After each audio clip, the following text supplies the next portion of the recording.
Doctor ماکان ناصر صاحب کے ساتھ سوال و جواب کا ایک خصوصی سیشن ہم آغاز کرتے ہیں۔ سب سے پہلے عاصم مقبول سوال پوچھنا چاہ رہے ہیں۔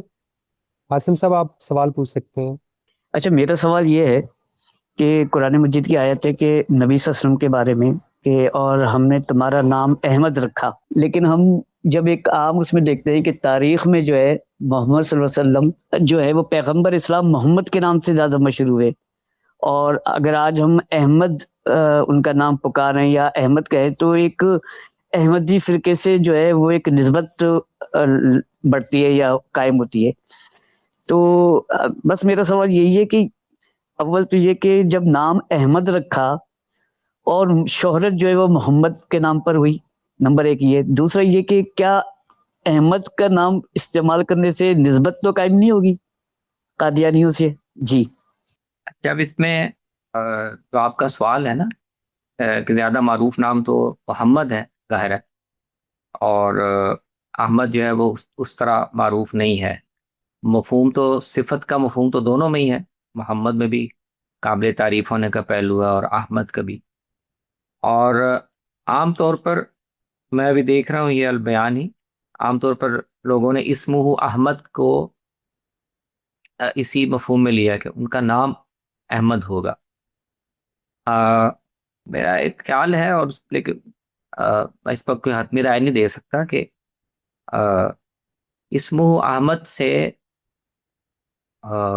اسم جو ہے وہ عربی میں جس معنی میں ہم نام کہتے ہیں نا، تو نام سے زیادہ یہ صفاتی نام پر یا کسی صفت پر دلالت کرتا ہے۔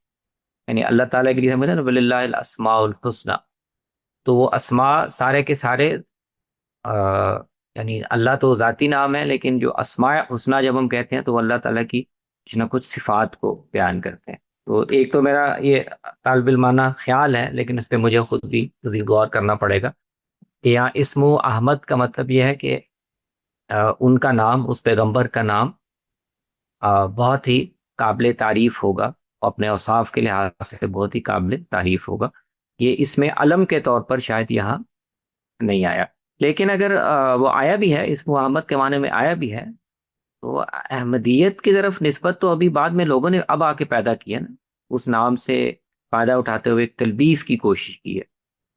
تو اس کو واضح کرنا چاہیے، نہ یہ کہ اس تلبیس سے یا اس التباس سے بچنے کے لیے ہم اگر قرآن کہہ رہے ہیں کہ ان کا نام احمد ہوگا یا تاریخ میں ہمیں ملتا ہے تو ہم اس نام کو ہی بدل دیں، وہ نام تو پہلے رکھا گیا۔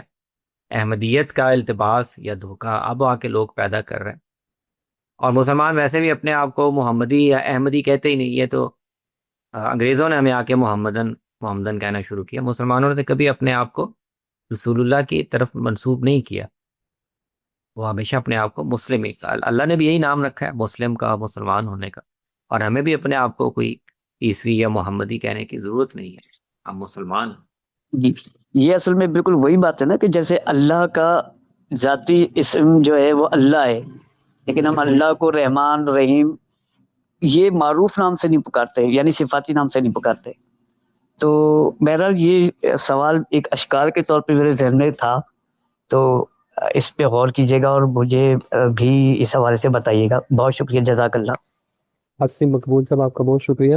ارسا راجپوت صاحبہ آپ سوال پوچھ سکتی ہیں۔ السلام علیکم۔ وعلیکم السلام جی ورحمۃ اللہ وبرکاتہ۔ میرا آپ سے ایک سوال ہے روزے کے بارے میں۔ جیسے قرآن مجید میں اس سے تقوی کہا گیا، تقوی کے بارے میں اس سے آیا ہے، اور روزے کا بنیادی مقصد بھی تزکیہ نفس ہے۔ پھر اگر کوئی، میرا سوال یہ ہے کہ اگر کوئی روزہ رکھ کر غیبت یا چغل خوری سے بھی باز نہیں آتا، یا سوشل میڈیا پر اپنا فضول ٹائم ویسٹ کرتے ہیں یا جو کیا جاتا ہے، تو کیا اس سے روزے کی روح متاثر نہیں ہوتی؟ یعنی جو اس سے مقصود ہے وہ تو کہیں پیچھے رہ گیا نا، تو اس سے روزے کی روح نہیں متاثر ہوتی؟ ظاہر ہے آپ کے سوال میں جواب موجود ہے۔ جب جس عمل کا مقصد ہی یہ ہے کہ آدمی بے فائدہ چیزوں سے، اور خاص طور پہ جو روزے کے منافی چیزیں ہیں، خاص طور پہ جن میں گناہ کا پہلو ہے، اس سے بچیں، تو اگر وہ ظاہراً وہ عمل کرتے ہوئے ساتھ ساتھ وہ گناہ بھی کریں گے تو مقصد تو حاصل نہیں ہوا، بالکل اس کے منافی۔ تو روزے میں معمول کے جو زندگی کے کام ہیں وہ متاثر نہیں ہونے چاہیے، لیکن کوئی بھی لغو کام، کوئی بھی ایسا کام جس میں افادیت کا پہلو نہ ہو، لغویت کا کوئی بھی پہلو ہو، تو وہ اس سے گریز کرنا چاہیے. خاص طور پہ جھوٹ، غیبت وغیرہ، ان کے بارے میں، ایسی چیزوں کے بارے میں تو احادیث میں بھی بہت وضاحت سے نبی صلی اللہ علیہ وسلم نے بیان کیا کہ آدمی جو ملم یدا قول الزور، جو آدمی جھوٹ کہنا، جھوٹی باتیں کرنا یہ نہیں چھوڑتا، تو اللہ تعالیٰ کو اسے کھانے پینے سے روک کر کیا ملے گا؟ اللہ تعالیٰ کو یہ تو نہیں چاہیے. یقیناً متاثر ہوتا ہے روزے کی روح بھی اور اس کے آداب بھی. جی ٹھیک ہے. ایک سوال ہے میرا کہ رمضان کے روزے فرض ہونے سے پہلے بھی نبی کریم صلی اللہ علیہ وسلم اور صحابہ کرام روزے رکھا کرتے تھے، اور پھر اس کے بعد کی جو تراویح کی جو ہمارے ہاں شروع ہوئی ہے روایت، یہ آئمہ اربع کے ہاں بھی ایسے ہی تھی؟ رمضان سے پہلے اجمالاً تو ملتا ہے کہ روزے کی روایت قریش عرب میں بھی تھی، اور نبی صلی اللہ علیہ وسلم روزے کچھ نہ کچھ رکھا کرتے تھے. خاص طور پہ عاشورہ کا روزہ رکھنا 10 محرم کا، یہ قریش میں بھی راج تھا، عرب کے لوگ بھی رکھتے تھے اور مسلمان بھی رکھا کرتے. لیکن پھر جب رمضان کے روزے فرض کر دیے گئے تو پھر ان روزوں کی حیثیت نفلی روزے کی ہوگی. تراویح جو ہے یہ اس طرح سے، جس کو ہم اب آج کل تراویح کہتے ہیں، یعنی جماعت کے ساتھ کسی امام کے پیچھے قرآن مجید سنا جاتا ہے، پڑھا جاتا ہے. یہ تو نبی صلی اللہ علیہ وسلم کے دور میں اس طرح نہیں تھا. نبی صلی اللہ علیہ وسلم تو اپنے طور پر، انفرادی طور پر رمضان میں قیام کرتے تھے اور قرآن پڑھتے تھے، اور صحابہ کو بھی آپ کی یہی تلقین تھی. لیکن حضرت عمر نے اپنے دور میں یہ دیکھا کہ بہت سے لوگ ہیں جن کو قرآن یاد نہیں ہے، لیکن ان کو شوق ہے کہ وہ قرآن کی کم سے کم سماعت کر لیں، اور وہ اپنے طور پر مسجد میں کسی ایک حافظ کے پیچھے، کبھی دوسرے حافظ کے پیچھے کھڑے ہو کر اس سے قرآن سنتے ہیں. تو انہوں نے پھر باقاعدہ اس کا ایک نظم بنا دیا. تو اس وقت سے پھر یہ نظم ایسے ہی چلا آ رہا ہے. ائمہ اربعہ تو بعد کے دور لوگ ہیں نا، وہ تو دوسری صدی کے آخر میں، تیسری صدی میں آئے ہیں. یہ تو سیدنا عمر کے دور سے ہی یہ نظم قائم کر دیا گیا تھا، اور پھر اس کی عام طور پر مسلمان اسی کی پیروی کر رہے ہیں. ایک اور ہے میرا سوال کہ جیسے روزہ چھوڑنے یا توڑنے کی صورت میں قضا، کفارہ یا جو فدیہ ہے، اس کے درمیان اصولی فرق کیا ہے؟ نہیں، کفارہ کا مطلب یہ ہوتا ہے کہ آپ نے بغیر عذر کے روزہ توڑا، وہ تو گناہ کا کام ہے. کوئی آپ کے پاس عذر نہیں ہے، آپ نے بے پرواہی کرتے ہوئے، کوتاہی کرتے ہوئے روزہ توڑ دیا، تو اس کا تو کفارہ ہے. اور وہ حدیث میں بیان ہوا ہے کہ وہ ایک روزے کا کفارہ 2 مہینے روزے رکھنا. تو وہ تو کسی گناہ کی وجہ سے اور روزے کی حرمت کو پامال کرنے کی وجہ سے بطور سزا عائد کیا جاتا ہے، تو کفارہ وہ ہے. اور قضا یہ ہوتی ہے کہ آپ نے کسی وجہ سے روزہ چھوڑ دیا، بیماری، سفر یا کوئی اور جائز عذر، اس کی وجہ سے آپ نے روزہ چھوڑ دیا، تو وہ گناہ نہیں ہے. آپ نے بس اس کی جگہ پہ جتنے روزے چھوڑے ہیں اتنے روزے آپ نے بعد میں رکھ لینے، تو یہ قضا ہے. اور فدیہ یہ ہوتا ہے کہ آپ روزہ رکھ ہی نہیں سکتے، بیماری اتنی غالب ہے یا عمر اتنی زیادہ ہو گئی ہے کہ روزہ نہیں رکھ سکتے اور بعد میں قضا کرنے کا بھی امکان نہیں، تو اس کا پھر آپ فدیہ دے دیتے. ایک روزے کا، ایک مسکین کا کھانا، ایک آدمی کا روز کی، ایک دن کی جو خوراک ہے، تو 30 روزوں کے بدلے میں یا جتنے روزے بھی چھوٹے ہوں ان کے بدلے میں وہ فدیے کے طور پر رقم فقراء کو دے دی جاتی. تو کفارہ گناہ کی سزا ہے. قضا جو ہے وہ جیسے نماز ہم ٹائم پہ نہیں پڑھ سکے، بعد میں ہم نے اتنی رکھتے ہیں پڑھ لی، قضا یہ ہے. اور فدیہ یہ ہے کہ اگر آپ روزہ نہیں رکھ سکتے کسی جائز شرعی عذر کی وجہ سے اور آئندہ قضا بھی نہیں کر سکتے، تو پھر اس کی جگہ پہ مالی طور پر آپ اس کی تلافی کر دیتے ہیں، اور وہ فدیہ ہوتا ہے. جی ٹھیک ہے. ایک آخری سوال کا جواب بھی طلب ہے کہ کیا موبائل سے انفرادی طور پر قرآن جیت پڑھ کر قیام اللیل کیا جا سکتا ہے؟ انفرادی طور پر قرآن بھی پڑھ کے بالکل کیا جا سکتا، بلکہ افضل تو یہی ہے. افضل یہی ہے کہ آپ کو قرآن مجید جتنا یاد ہے وہ آپ خود قیام اللیل میں اس کی تلاوت کرنے کا ٹھہر ٹھہر کے ذرا اونچی آواز سے اس کا اہتمام کریں. افضل یہی ہے، بہتر یہی ہے کہ آپ خود کریں. لیکن اس کی پابندی نہ ہو سکے یا اس میں مشکل محسوس ہو تو پھر یہ آپشن بھی ہے کہ آپ سماعت کر لیں. جی بہت شکریہ. میں اس میں شاید یہ موبائل سے پڑھ کے قرآن مجید ایسے پورا جو ہے وہ ختم کیا جا سکتا ہے موبائل استعمال کرتے موبائل ہوئے نماز کے اچھا دوران میں نہیں میں نے اکیلے ہی؟ ٹھیک ہے ٹھیک ہے، میں نے موبائل سے نہیں سنا. تو موبائل سے میں اس کو بہتر نہیں ہے.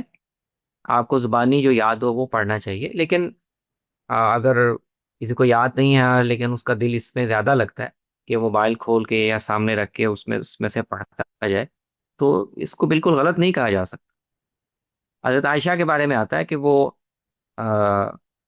امامت مسجد میں تو نہیں جا سکتی تھی، لیکن وہ ان کا غلام تھا زکوان، تو اس کو اپنا امام بنا لیتی تھی، اور اس کو سارا یاد نہیں تھا، تو وہ مصحف کھول کے مصحف دیکھ کے پڑھتا تھا اور مصحف سے پڑھ کے وہ تلاوت کیا کرتا. تو ایک نظیر یہ ہے، اس پر آپ موبائل کو بھی اگر قیاس کرنا چاہیں تو کر سکتے ہیں، کوئی بہت اتنا غلط نہیں ہے. جی بہت شکریہ اس راجپوت صاحبان. میرے سامنے فہیم سورنگی صاحب ہیں، وہ اپنا سوال پوچھ رہے ہیں. السلام علیکم خان صاحب. اسلام جناب.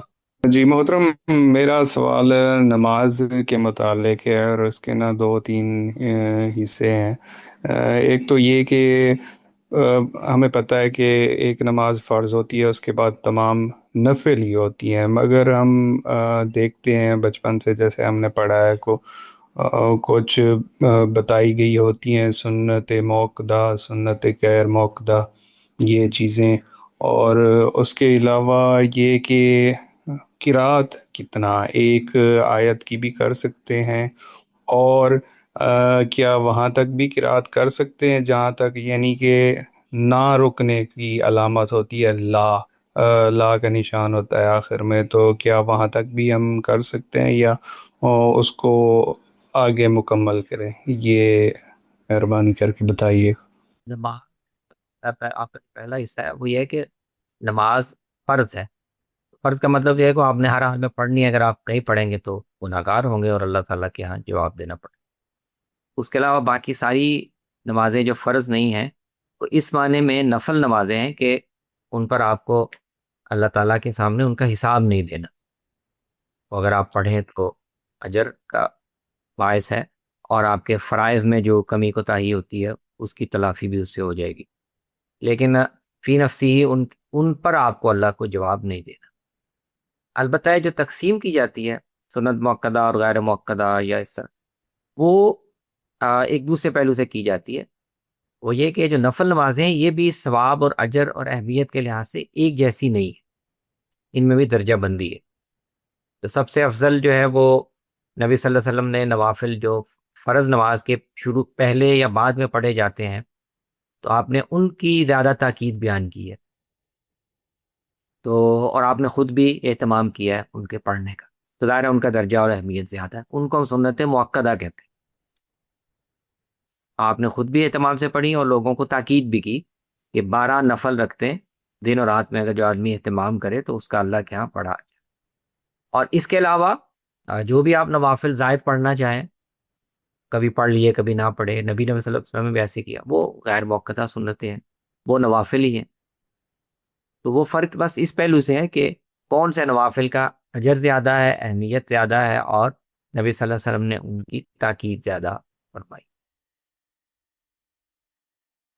دوسرا جو آپ کا قرات والا سوال تھا، تو قرات میں اگر تو بڑی وہ فقہاء نے ایک اجتہادی طور پر ہی ایک چیز بتائی ہے اور وہ درست معلوم ہوتی ہے کہ اگر تو چھوٹی آیتیں ہیں تو وہ کم سے کم 3 آیتیں پڑھنی چاہیے. جیسے مطلب سب سے چھوٹی صورت ہے انا اعطیناک الکوثر فصلی لربک وانحر ان شانئک هو الابتر، تو اتنی چھوٹی آیتیں تو کم سے کم 3 آیتیں تو پڑھنی چاہیے. لیکن اتنی لمبی اگر کوئی بڑی آیت ہے 2 لائنوں کی 3 لائنوں کی تو آپ ایک بھی پڑھ لیں تو ٹھیک ہے، قرات کا جو وظیفہ ہے وہ ادا ہوتا ہے. اور آیت جو ہے وہ بیچ میں چھوڑنا یہ مناسب نہیں ہے کہ کہیں پہ آپ اٹک گئے ہیں یا کوئی عذر پیش آ گیا، وہ الگ بات ہے، لیکن اختیار سے آپ پڑھ رہے ہوں تو پھر بیچ میں چھوڑنا مناسب نہیں ہے، وہ آیت پوری کرنی چاہیے۔ اس طرح اگر آپ مفہوم کو سمجھ کے پڑھ رہے ہیں تو بعض آیتیں ایسی ہیں کہ ان میں جملہ پورا نہیں ہوتا، آدھا جملہ ایک آیت میں ہے، آدھ جملے کا کچھ حصہ اگلی آیت میں، تو اس میں بھی یہ اہتمام کرنا چاہیے کہ کم سے کم بات جو ہو رہی ہے وہ پوری ہو جائے، بات کو بیچ میں ادھورا چھوڑ کے رکوع میں نہ چلے۔ جی السلام علیکم۔ وعلیکم السلام۔ اچھا عمار صاحب، یہ ایک سوال تھا۔ ترمذی شریف کی ایک روایت ہے، اس میں اس طرح آتا ہے کہ حضرت علی کے بارے میں ایک وہ صاحب بیان کرتے ہیں کہ میرے والد کے پاس حضرت علی آئے تو انہوں نے مطالبہ کیا کہ حضرت معاویہ کے ساتھ جو لڑائی ہے اس میں آپ بھی میرا ساتھ دیں۔ تو انہوں نے پھر یہ کوئی روایت سنائی کہ مجھے تو کہا گیا تھا کہ جب لوگوں میں اختلاف ہو جائے تو رسول اللہ نے مجھے یہ وصیت کی تھی کہ لکڑی کی تلوار بنا لو، تو لہٰذا میں نے وہی بنا لیے۔ تو پھر یہ جب انہوں نے سنا پھر حضرت علی ان کو واپس چلے گئے ان کو لیے بغیر۔ تو اس کو یہ حدیث حسن غریب کہا ہے امام ترمذی نے اس کو۔ تو اس کی بنیاد پہ یہ جو حالیہ جو افغانستان اور پاکستان کی جنگ جس میں عام آدمی جو ہے وہ فیصلہ نہیں کر سکتا، کیونکہ ان کا موقف یہ ہے کہ ہم جو ہے دہشت گرد ہے، ہم نہیں بیچتے۔ پاکستان کا موقف یہ ہے کہ آپ کی سرزمین سے ہی آتے ہیں، آپ کی سپورٹ سے ہی آتے ہیں، تو عام آدمی ویریفائی کچھ نہیں کر سکتا اس میں۔ تو اس میں عام آدمی کا کیا کردار ہونا چاہیے، اور جو فوت ہو رہے ہیں اس میں کون شہید ہو رہا ہے کون نہیں ہو رہا ہے، تو یہ سچویشن میں کیا عمل ہونا چاہیے؟ دیکھیں اس میں ایسی صورتحال میں عام آدمی کا تو کوئی رول بنتا نہیں ہے، اس سے کوئی مطالبہ بھی نہیں ہے کہ وہ کوئی ضرور ایک فیصلہ کرے یا ایک موقف بنائے کہ ہاں کون ٹھیک ہے یا کون غلط ہے، ایک فوجی یا کیا اس میں کرے؟ کوئی حصہ۔ ہاں، ایک فوجی جو ہے جو ظاہر ایک نظم کے اندر رہ رہا ہے، تو وہ اس کے لیے، فوجی کے لیے یا کسی بھی سرکاری اہلکار کے لیے جو اخلاقی حکم ہے وہ یہی ہے کہ وہ اگر کہیں اس کو یہ لگ رہا ہے کہ کوئی بہت واضح شریعت کے اسی حکم کی خلاف ورزی ہو رہی ہے، ایک ایسی چیز کا حکم دیا جا رہا ہے جو اس کے ضمیر اور اس کے فہم کے مطابق بالکل انصاف کے خلاف ہے، شریعت کے خلاف ہے، تو وہ پھر اس سے یعنی اس ذمہ داری کو پورا نہ کرے، اس میں وہ اپنی یعنی اس سے معذرت کر سکتا، لیکن اگر وہ مطمئن ہے یا اس کے فہم کے مطابق اس کو جو حکم دیا جا رہا ہے وہ ٹھیک ہے تو اس کے مطابق عمل کر لے۔ سر اس کو آپ کس طرح دیکھتے ہیں کہ جو حالیہ صورتحال ہے اس میں بہت کنفیوژن پیدا ہوئی؟ یہ دیکھیں اس میں کنفیوژن کسی ایک خاص پہلو سے ہو تو وہ آپ بتا سکتے ہیں کیا کنفیوژن ہے، لیکن یہ بات کہ اگر ہم یہاں پر خود کچھ حملے کرنے کے لیے جو لوگ آ رہے ہیں وہ حملے تو آ کے ہماری سرحد میں کر رہے ہیں، لیکن ان کو جو ان کا جو نیٹ ورک ہے، ان کو جو سپورٹ ہے، ان کے جو ٹھکانے ہیں وہ افغانستان میں ہیں، تو یہ تو کوئی لاجک نہیں ہے کہ وہ یہ کہیں کہ جی حملے چونکہ آپ کے ہاں ہو رہے ہیں تو وہ ہم ذمہ دار نہیں ہیں، وہ اگر یہاں سے جا رہے ہیں تو آپ واپس ان کو روک لیں، یہ تو کوئی منطق ٹھیک نہیں ہے، درست نہیں ہے۔ اور خود ان کے اپنے معاہدے کے مطابق بھی، اسٹیٹمنٹس کے مطابق بھی وہ یہ کمٹ کیا ہوا طالبان نے کہ جیسے ہم نے 9/11 کے موقع پہ ہماری زمین استعمال ہوئی تھی تو یہ کام ہم دوبارہ نہیں کریں گے کہ کچھ لوگ یہاں بیٹھ کر کسی بھی دوسرے ملک کی سرزمین کے اندر کارروائیاں کرنے کے کوئی پلانز بنائیں یا ان کو ایگزیکیوٹ کرنے کی اسٹریٹجی بنائیں تو ہم اپنی زمین ان کو پرووائڈ نہیں کریں گے، یہ اس کمٹمنٹ کے بھی خلاف ہے۔ تو اس پہلو سے تو کوئی کنفیوژن مجھے نہیں نظر آتی کہ اس میں کیا کنفیوژن۔ البتہ وہ اگر یہ کہیں کہ جی ہمارے مجبوری ہے، ہم پریکٹیکلی ان کو نہیں روک سکتے اور ہمارے لیے مشکل ہے، ہمارا کنٹرول نہیں ہے، اس طرح کا کوئی عذر وہ پیش کریں یا کوئی بات کہیں تو اس پر پھر بات ہو سکتی ہے، اس کو پولیٹیکلی دیکھا جا سکتا ہے کہ اچھا کیا اس کا راستہ نکل، ان کی مجبوری کی بھی رعایت ہو، لیکن ظاہر ہے پاکستان کا مسئلہ ہے تو پاکستان نے تو اپنا مسئلہ حل کرنا ہے، تو اس دوسرے پہلو میں دیکھا جا سکتا ہے، لیکن پہلی بات اس میں تو کیا کنفیوژن ہے، مجھے تو نہیں سمجھ میں آتی اس میں کوئی کنفیوژن والی بات۔ سر وہ یہ بھی کہتے ہیں نا کہ آپ نے جب اپنی باری آئی تھی تو اپنی زمین دی تھی ہم امریکہ کو تاکہ ہمارے پہ حملہ کریں، تو ہم اس کا بھی ایک طرح سے یعنی کہ کہتے تو نہیں ہے عملاً، وہ کہتے ہیں کہ ہم بدلہ لے رہے ہیں۔ نہیں پھر وہ کھل کے بات کریں نا پھر یہ موقف جو ہے وہ جو ان کا موقف اگر یہی ہے کہ آپ نے ہمارے خلاف زمین دی تو اب ہم تو آپ کے خلاف زمین دے رہے ہیں، تو پھر یہ کھل کے یہ بات کریں، تو پھر پاکستان اس کے لحاظ سے